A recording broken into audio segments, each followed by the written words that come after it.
Welcome back to another episode of the Take Your Shot podcast. Today we're going to be talking about marketing and specifically mistakes to avoid when it comes to marketing your business. And I brought on Tayler Cusick Hollman, and she is an expert. She's been working in marketing for years, and we're going to have her just kind of talk through what she's been seeing and ways that you can avoid it. So Tayler, welcome aboard. Do you mind just introducing yourself and telling everyone a little bit about just who you are and what you do? Yes. Thank you so much for having me on as a guest. I'm really excited. I listened to a bunch of episodes because, immediately when you see familiar faces as guests, you're like, yes. And I love everything that I've heard and learned on the Take Your Shot podcast. So I'm really excited to be here. But my name is Tayler Cusick Hollman, and I am a marketing consultant turned tech founder. And so I've been working as a marketing consultant really specifically with small businesses, but even niched down from there, like with wedding professionals since 2015. And so I'm very well steeped in the world of weddings. And we were talking before we hit record, like booking season is coming up, and I know all about that. That's my jam. But in the last couple of years, I actually turned myself into software because most people that I know who are in my universe who are business owners have to do their own marketing. And I know that that is just like one of the ultimate challenges that everybody has because of, the scroll of reasons that you've heard before. And so I decided to do something about it. And so now I spend my days doing marketing in different ways, but also in a way that's like trying to continually turn all of the knowledge that I have in my brain into software, which is a very interesting exercise and super challenging. And one that honestly, some days I'm like, I definitely underestimated how hard this was going to be. But, I wake up every day and I'm super jazzed to be building tools that help people do their own marketing. So that's just a little bit about me. Man, I love that so much. And especially just like the fact that you see a need and this recognition that, there's so many business owners out there who wear all the hats, right? And sometimes it's like, man, I feel like I'm reinventing the wheel every time. And you really don't have to. So I love that you were just looking for these tools and finding ways to make it easier. Do you mind telling us a little bit about these tools too before we dive into some of the mistakes? Because I'd love to hear more. And I think our listeners are probably curious because you just talked about software and big words and all the things. Totally. So, there are three really big problems that I have recognized, my clients and friends having. And when it comes to marketing specifically, and the first one is that you don't know what to do. And that in real life always manifested as people texting me or calling me or emailing me or just saying to my face on a phone call, Tayler, just tell me what to do. So the core of what ENJI is the software, the core of what ENJI does is it makes it super easy for people to create a marketing strategy for themselves. And all you have to do is play a game of 20 questions, which is kind of fun.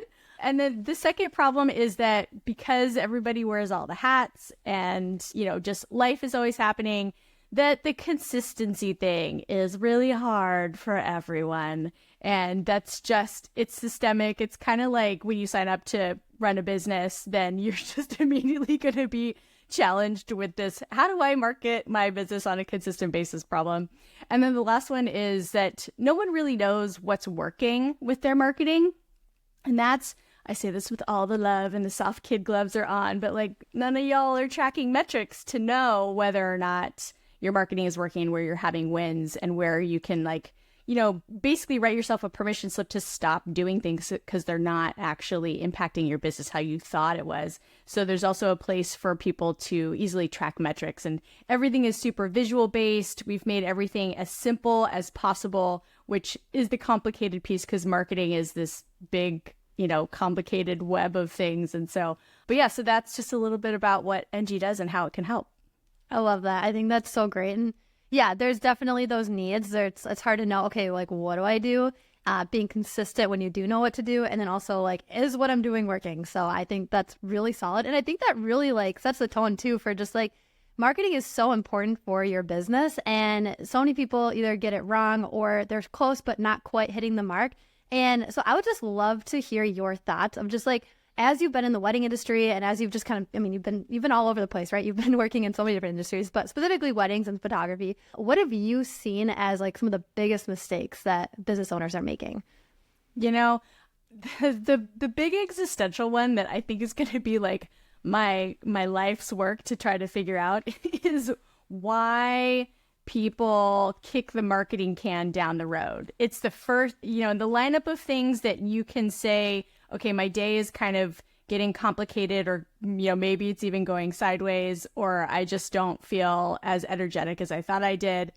The marketing tasks on your calendar are the first ones that you're just like, I don't need to do these. But then down the road, everyone, your hair catches on fire because you wake up one day and you're like, oh, I haven't done anything to market my business in way too long. And so that's just like the biggest problem that I see people making. And I don't have a solution for it yet. I'm trying to take away everybody's excuses for not doing their marketing with the software. But that's the big one that just sits as an umbrella over the rest of things.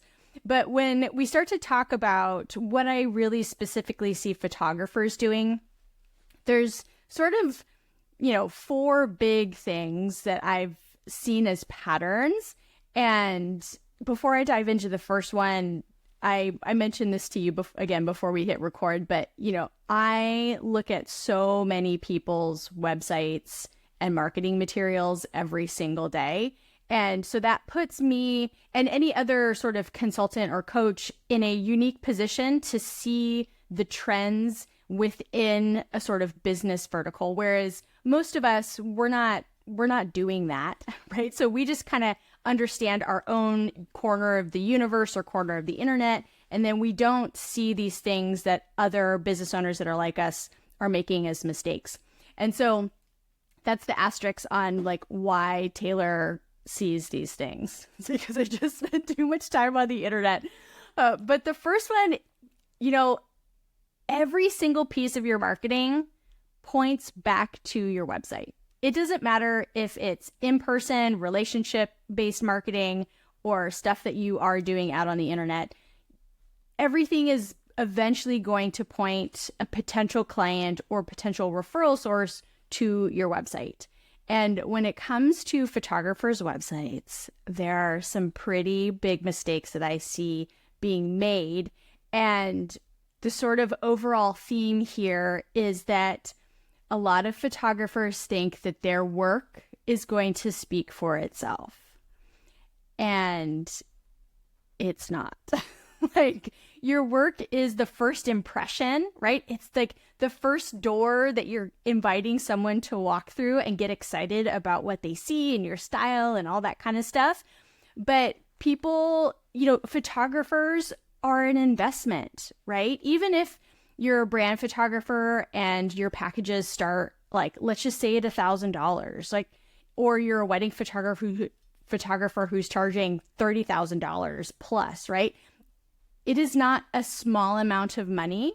And so the more money you're asking from people, the more sort of convincing needs to happen. And this is a big part of where marketing comes into play, is because it's all meant to prime someone for that sale. And so the big mistakes that I see when it comes to people's websites, the big egregious one is having a one-page website. Like, where it's long and it seemingly goes on forever. But that's really not a good approach in the age of the internet, because when we're talking about search engine optimization, SEO, one page of content is not enough to help Google really understand all of the context that you're trying to give the internet so that it can actually help people find you. And sort of tied with that one-page website mistake are websites with tons and tons and tons of images and almost no words. And so your website sort of feels like a giant portfolio page with, again, nothing to help nurture someone to get closer to that point where they're like, I would be stupid not to hit inquire, right? Like, I have to work with this person. And so on those sorts of websites, there's no story being told. There's no use of CTAs, which are calls to action. And those are really just meant to help show people this is the next logical step for you to take, right? Wherever you are on my website. Or no sales information, right? Like, you have the person has no idea what your packages are, what your pricing potentially starts at, or what the average spend is. And so they're basically left with all of these questions and you're not answering them. And so your website is literally the place on the internet where people are supposed to be able to go and get answers about you. So that's the big mistake that I see being made in regards to that. Is that something that and now that I've called them out, you're like, oh yeah, I totally see these all the time. Totally. And especially like, I love how you simplified it just at the end there too, of just like, people go to your website, they're there to get their questions answered, whether that's questions that they know they have, like, oh, is this within my price range? Or what does their work look like? Do I like their work? Or questions that maybe they didn't even know they had. And like, I think as business owners, it's our job to guide them and like kind of build that trust. And if they're going on your website, they're seeing confusion, they're not sure where to click or where to go or what to do. It's just kind of like very convoluted and busy. It can be very overwhelming. And I think it might just like steer people away. So you might be repelling people without even knowing it just because you don't have a clear website that's answering and guiding questions. So yeah, no, I've totally seen that. Yeah. That's one of the things that just with your marketing in general, a lot of us do this unknowingly, is we create these basically friction points where we make things harder for people to find or do. And whenever we do that, like in technology, I'll give you an example for, in my world and how I think about things. Like if a page doesn't load quick enough, or a button is dead and, takes someone to a broken page, whatever the slightest piece of friction is in the process, friction equals abandonment. And that's not a word that most business owners use when they're talking about just their business, their website, their marketing in general. But if something is hard, people will give up. And unfortunately, people don't have a lot of like oomph to try to work through things. I mean, think about your own behaviors as a person. If you're on your phone scrolling, trying to find something, and a page literally takes more than like a second and a half to load, you're like, I'm out. It's too long, right? I don't have the patience for it. And so when it comes to your website, you really have to create a space where it's giving people answers. It's easy for them to navigate through it and get to the next logical step, and that you're really facilitating like a clean, easy path toward your inquiry form, which is the conversion that you're trying to get. Totally. And yeah, I think that really does just like boil it down. It's just like, people will quit when it gets hard. We don't want that. And like, that's why I'm here, right? Like, I know running a business is hard. That's why I want to help people, like get them to be able to solve those problems and make it easier and hopefully provide some guidance. Like, that's what we're all about here. But that's just human nature, right? Like, it's so easy to just be like, this is hard. This isn't what I want. They just want the easy option. And when you add that friction, yeah, that just like we were saying, like that absolutely makes sense. Like that totally makes sense. And so I think when you think about it like that and be like, man, when you're looking at your website, like, yeah, am I providing, clarity, or is there friction here? Is it loading fast and all those things? And I do have some episodes on that. I actually just had an episode all about like website optimization and things like that, which is huge. And I think that's so important. But yeah, no, definitely see that. So I know that's like a big one, right? Like making sure that things are clear, you're answering questions, you're not causing friction. What else are you seeing in terms of like marketing mistakes? Yes. Okay. This next one I think is like the irony of all ironies because, as photographers, you point your camera at everybody else and you say, if you're uncomfortable in front of the camera, I'll make you comfortable. You don't have to work. Like you're basically in the business of like dialing the emotional temperature down to get people to feel good about being in front of the camera. But none of you get in front of the camera like yourself. And there's like no proof of life in your marketing. I mean, you would be shocked on an Instagram feed or even on a website. Sometimes I literally cannot find a picture of what the photographer looks like or what their name is. And I'm like, so who am I hiring? Who am I like investigating to give all of this money to? Is it just some sort of omnipotent, like self-functioning camera that takes pictures of people? And so, I think that photographers, like, it's your art. I understand that.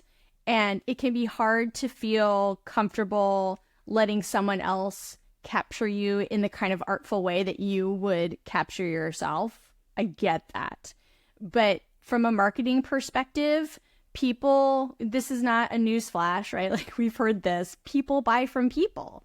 And so your brand very much has to go way beyond just being a demonstration of your talent. It needs to show who you are as a person, because you are the service, you are the product that someone is buying. And so if you're listening to this, you're like, oh yeah, I don't show my face on Instagram ever, or the only photo of me on my website is like one self-portrait and it's on my about page and that's it, then I'd really encourage you to go back through, do another self-portrait session so that you have more photos to share, or just get into the habit of showing up on Instagram stories and talking, a little bit face to camera, or when you're at events, asking someone to take some B-roll of you working with your clients. Like those are all things that people want to see because again, that's what they're actually buying in addition to the art that you can produce. And I think you just made a really good point of like people buy from people, like it comes back to that. Like you even see big brands like Nike and I don't know, we can all think of those brands that now have like influencers, right? Yep. Nike's been doing it for years, with sponsored athletes, but now people are more so like drawn to like, oh, I'm not just going to buy this beauty product. I want to see how someone's using it. I want to see like what their thoughts on it. And then that's going to like influence them. So we see that in influencer marketing, but like you are the influencer for your brand.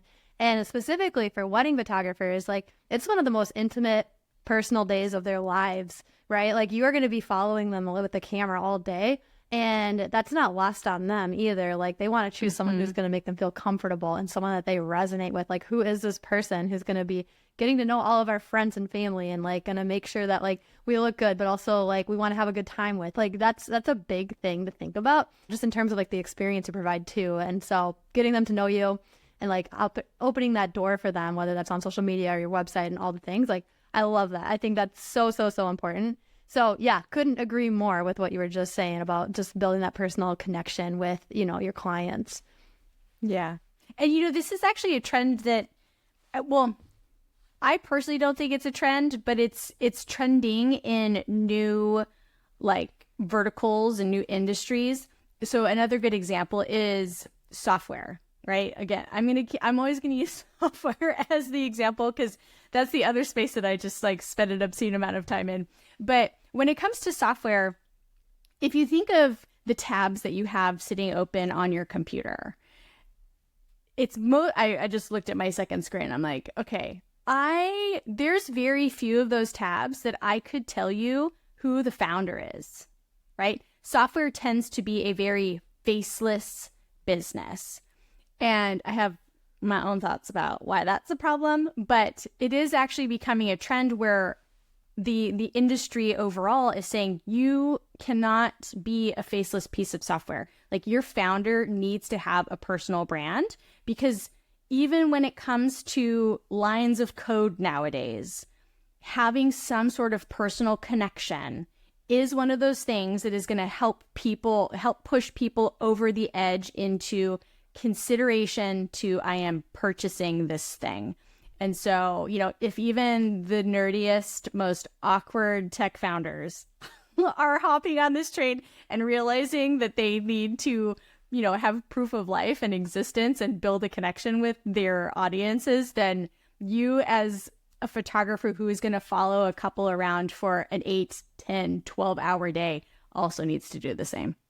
Totally. And I will say too, if like you're shooting weddings, like you're going to have to connect with the right people, and you want to make sure that you're also like attracting the right people. And so by being yourself, like you're going to also probably get the types of clients that you want. So there's a lot there. I feel like that's like a whole episode in of itself, but I do think it's really important just to like bring up. So I appreciate you bringing up that just like personal brand aspect. What else are you seeing though, when it comes to mistakes that people are making in their marketing? So this is another one that's related to the fact that your art as a photographer is your art, and that medium is visual. And then marketing your business on the internet requires a lot of words. For those of you who are not watching video, I'm acting like I'm typing, tippy-tapping on a computer. And so I constantly see captions that are overly artsy, captions that are like 5 words long, or captions that just describe what someone can already see in the photo.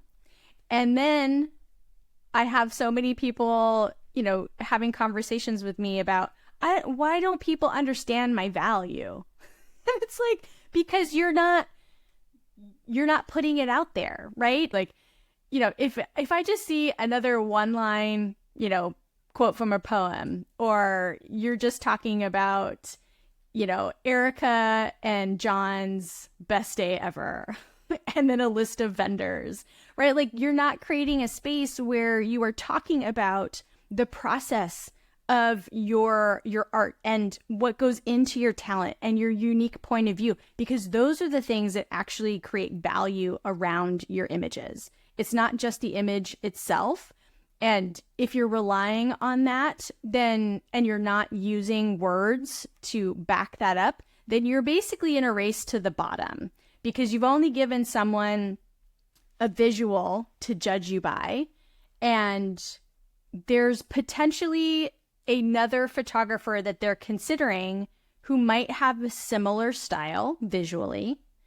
And then what are they going to judge you on? They're going to judge you on price alone, right? And that's not what you want. You don't want it to just come down to, oh, well, photographer A is $500 less expensive than photographer B, so I'll go with photographer A. That's not what you're after. So you need to push yourself to feel more comfortable using words as a medium as well. And that is something that takes practice. It's like an exercise. You become a better writer as you do more of it. But I really encourage you and photographers to not just say like, here's the photo and, not have anything substantive to back it up.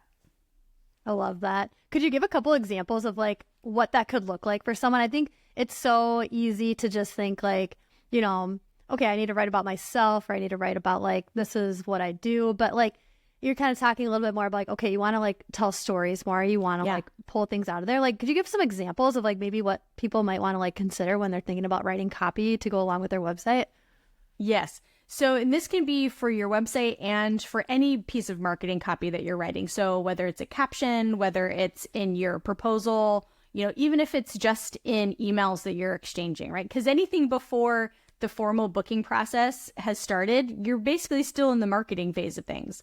And the way that I like to really just distill this down is your marketing copy needs to talk about what people need to see, hear, and feel from you in order to be ready to buy, right? And if you sort of lather, rinse, repeat on those things, then you're going to be telling a robust, well-rounded story, right? So when we think about what people need to see, people do need to see your work, right? Like it's kind of hard to sell photography packages if you're not showcasing your work. But beyond that, they need to see who you are, right? Like, which we talked about just a little bit ago.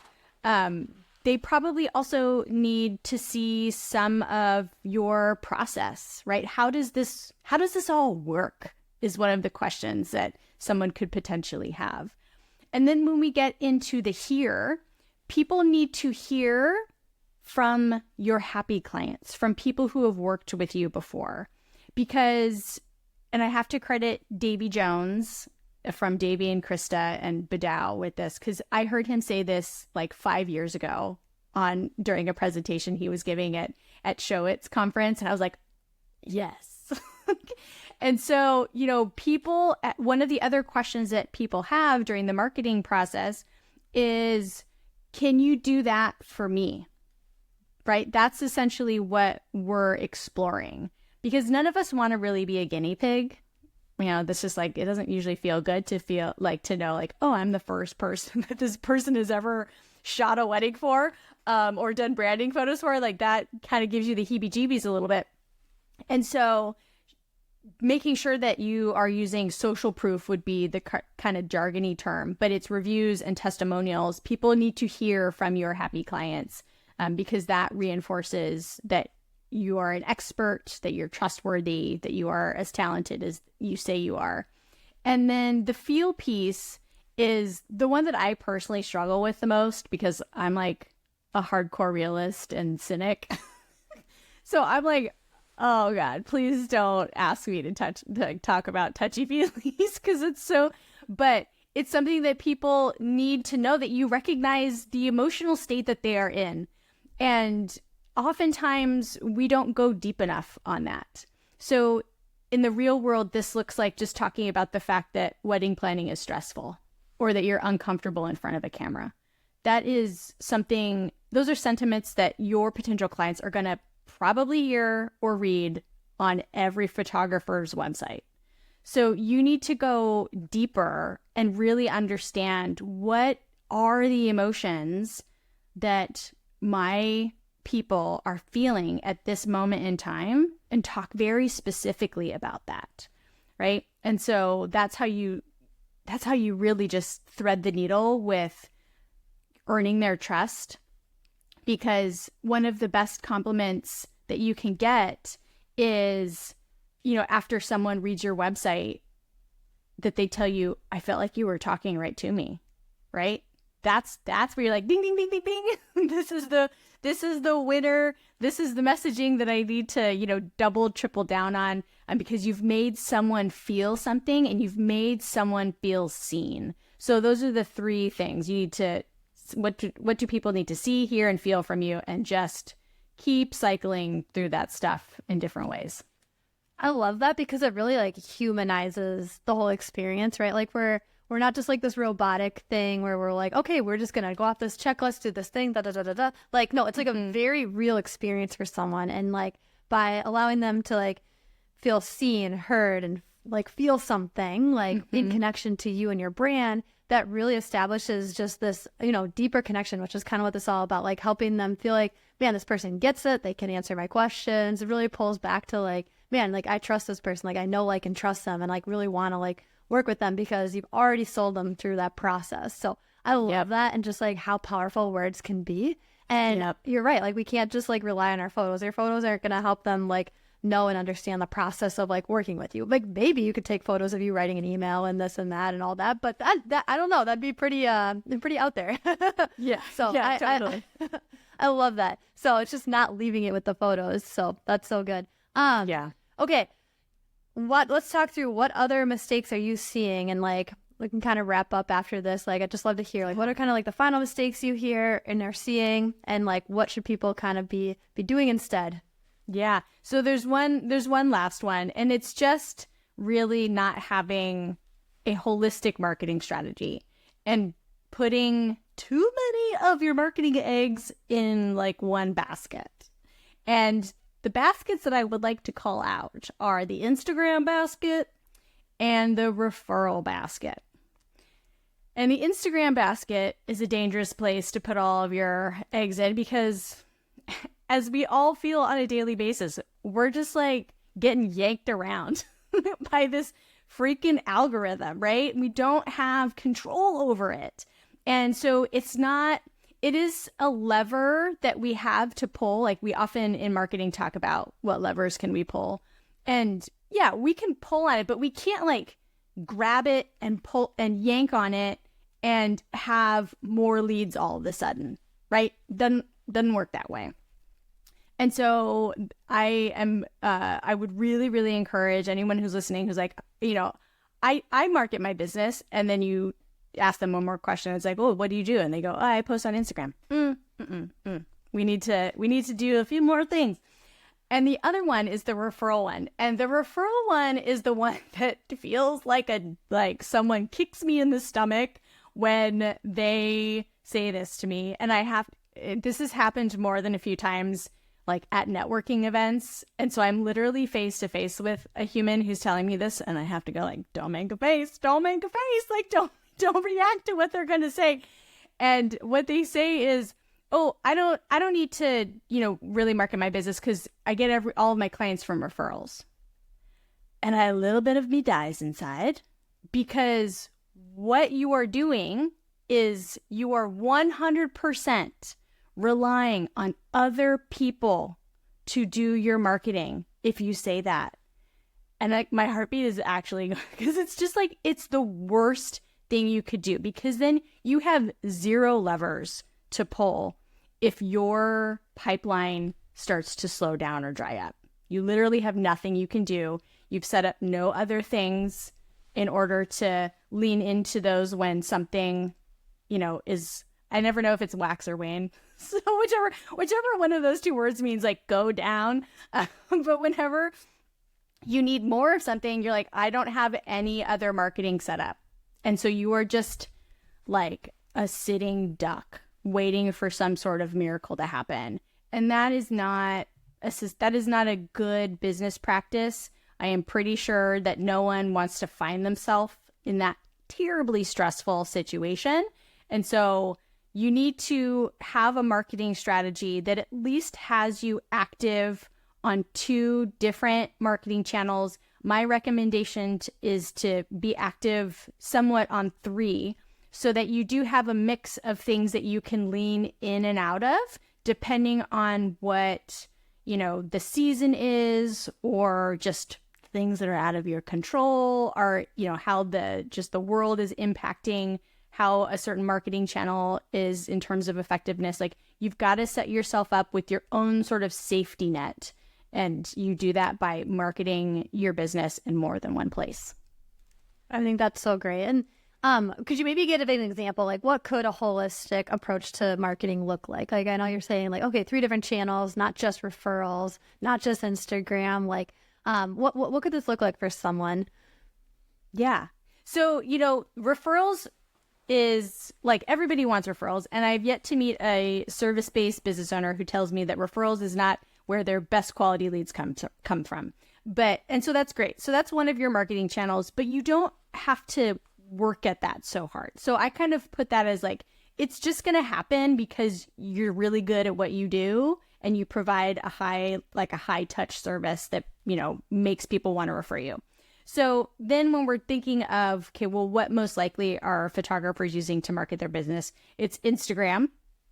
But then the other ones that you can work into the mix are Pinterest, blogging, email marketing, advertising, and even doing video marketing, right? Like, you've got all these options, and it's about picking a couple other ones that sort of complement one another. So, I love the sort of trifecta of social media, blogging, and email marketing, because they sit at different points of the marketing funnel, right? Social media sits at the tippy top of the marketing funnel. It's not actually the thing that's driving sales, but it's driving brand awareness and discovery and helping people know that you exist, right? Because that's the whole point here. People need to know that you exist in order for them to be able to buy from you. So I love social media for that.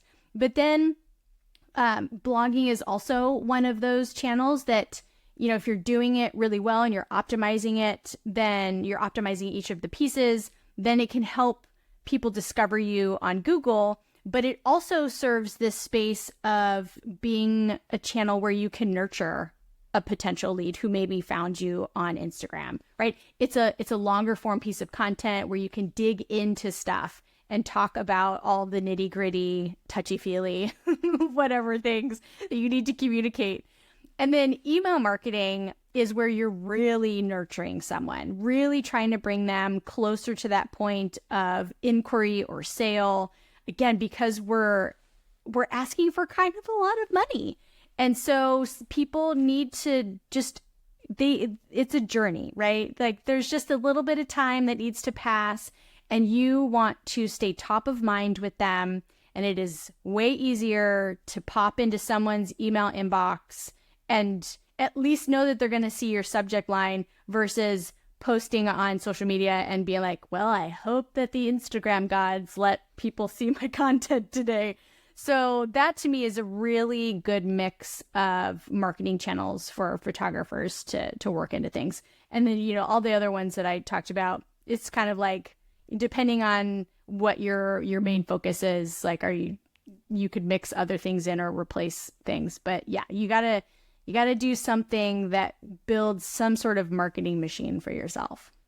I love that, calling it a marketing machine, because really that is, when you get it going, you got the levers, you got the things you can add, things like that. It really does put in the work for you once you build it. So I love that. Okay, so I'm sure there's a lot of people listening today who are feeling really inspired, and they're like, man, like, yeah, I'm making these mistakes and I need to make changes. Or maybe they're kind of like at the beginning, we were talking, like, a lot of the people like just don't even know like where to start or what to do.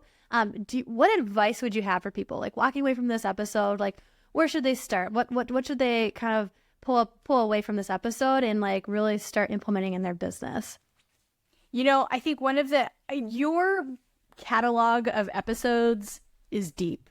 So I think that a really good place to start is to go back through, like, go scroll through all the Take Your Shot podcast episodes and re-listen to ones where you're like, okay, this is related to something in marketing that I was inspired or like got the wheels turning in this episode. So that's an easy step one to take, because getting a little bit smarter, getting even more inspired about something, and just digging a touch deeper, because we talk super surface level about a bunch of things like SEO and website copywriting and social media, but like, go a little bit deeper first.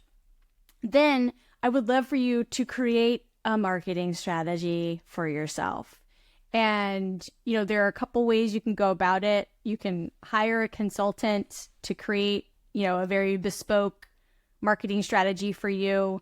You can try to go and Google it incessantly and figure out what needs to be in a marketing strategy and create one for yourself. But like I mentioned at the sort of top of the episode, the core thing that ENJI does is it helps you create a marketing strategy by just playing a game of 20 questions.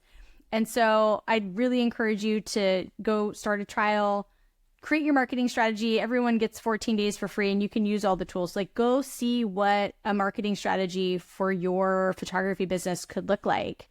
And then use that as like step one to then let the wheels turn a little bit more. And then it's like, okay, well, if these are the 3 places that I'm going to focus on, what does that look like in my day-to-day routine, and how am I going to, get consistent with marketing and track those metrics over time? So, but, I'm a former teacher, so education is always number one. And then finding tools to help you do things faster, because that is the thing that we're all fighting as business owners, is time. So if you can find something to help do the thing faster, then that's one of the best favors you can do for yourself. Totally. I love it, because you're going to either be spending time or money, right? Mm-hmm. to try to solve these problems in your business. And not everyone has time. Maybe you have money, or if you don't have money, then you got time. But I love how you are just like really putting this at the forefront and making it accessible for people to really get everything that they need all in one place, just to kind of get the ball rolling, because otherwise it's going to be neglected. And maybe you've had the time, but just keep putting it off. Like, now's the time to really kind of kick it into gear. So seriously, thank you so much, Tayler, for just everything you've shared today. For people who are wanting to learn more, maybe try ENJI or, connect with you, like, where can they find you, and, what types of things do you have to offer? Yeah, so geriatric millennial over here. So you can find me on Instagram. I promise you I do my marketing in more than one place. But so our Instagram handle is at ENJI_co. So ENJI_CO. You'll find me on TikTok, but like, don't try to have a conversation with me there, because I only intermittently check in. But yeah, like I said, everyone can go and start a trial. And, ENJI is me turned into software, because I really think that everyone who's doing their own marketing deserves to be supported by a piece of software that meets you where you're at. And that's the big thing that I didn't see existing. It's like we've all just been relegated to using 7 different tabs, 7 different pieces of software to try to build our own marketing machines. But when marketing is not your area of expertise, it gets way harder when it's like living in a bunch of places. So I'd love for everyone to start a trial and share your feedback with me because, we are like a year and a half post launch. So we're still very much in that phase of like, I want all of the feedback. I want to know the good, the bad, the ugly about what people think, because that's what I use to then push our tools and know, hey, what do we need to do to make things even better for the folks that are using it? So at the very least, that would be my ask of you. But on the best end of this spectrum, like, I'm so stoked that I get messages all the time now from our community members who tell me like they don't hate marketing anymore. And I'm like, that's the best thing that like anyone could ever tell me, is that ENJI has helped someone like really dial down the emotional reactions that they used to have when it came to doing their own marketing. I love that. Yeah, no, marketing is a whole beast. And Tayler, just thank you so much for everything you shared today, from breaking it down to the common mistakes and actually not only just leaving us there, but providing solutions and ways to start. So I absolutely love that. So thank you so much for your time today. And for everyone listening, go check her out. We've got everything linked in the show notes, and we'll see you guys next week.